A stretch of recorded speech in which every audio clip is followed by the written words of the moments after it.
The last video introduced us to what we would do if we were to have, say, two equations of planes. So two equations with three variables each. Now, what would happen if we had three equations of three variables each? And how would we want to go about solving that? Well, let's go ahead and write out what this would look like. So say we had a1x plus b1y plus c1z is equal to d1. And then we're going to have another one, so this will be a2x plus b2y plus c2z equal to d2. And then we'd have a3x plus b3y plus c3z, and that's equal to d3. So we'd have three equations of three variables. And essentially, we know that A1, A2, A3 are not equal to each other, or they might be, but they might not be. B2, B3, and B1, so I was wondering why I started off from 2. Those might not be equal to each other. They're likely not. And C1, C2, C3 are likely not equal to each other either. But X, Y, and Z all need to be equal, which means we need to find which variables of X, Y, Z are going to satisfy all three of these. So which X, Y, Z will satisfy all three equations.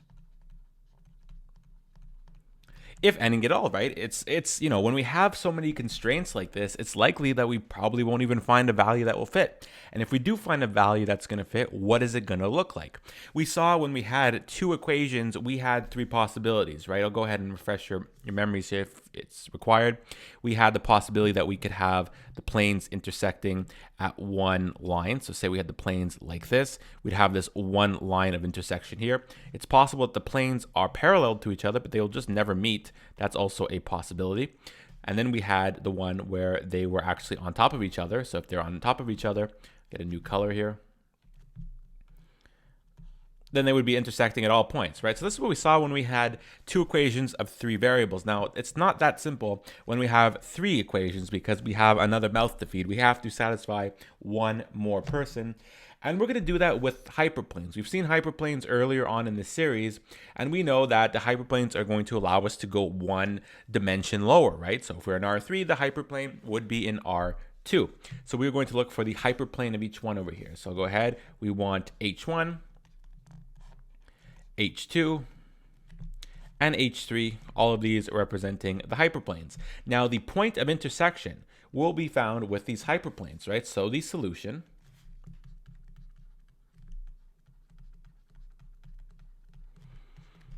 intersection, so where all three of these are meeting up, will be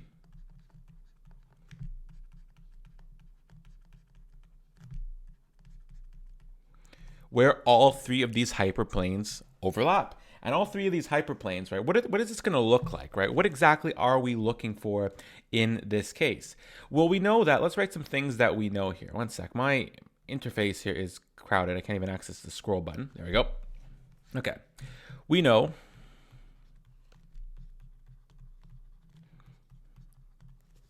that the intersection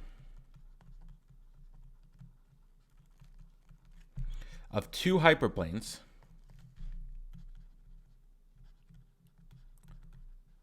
will be a line.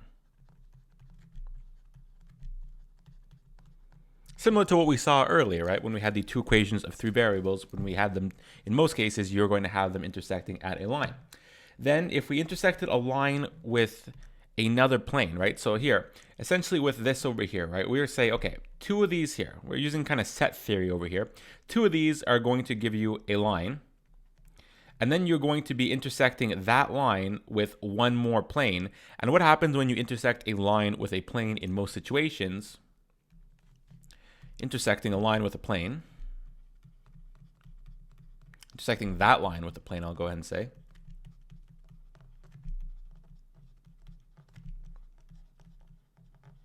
will yield 1 point.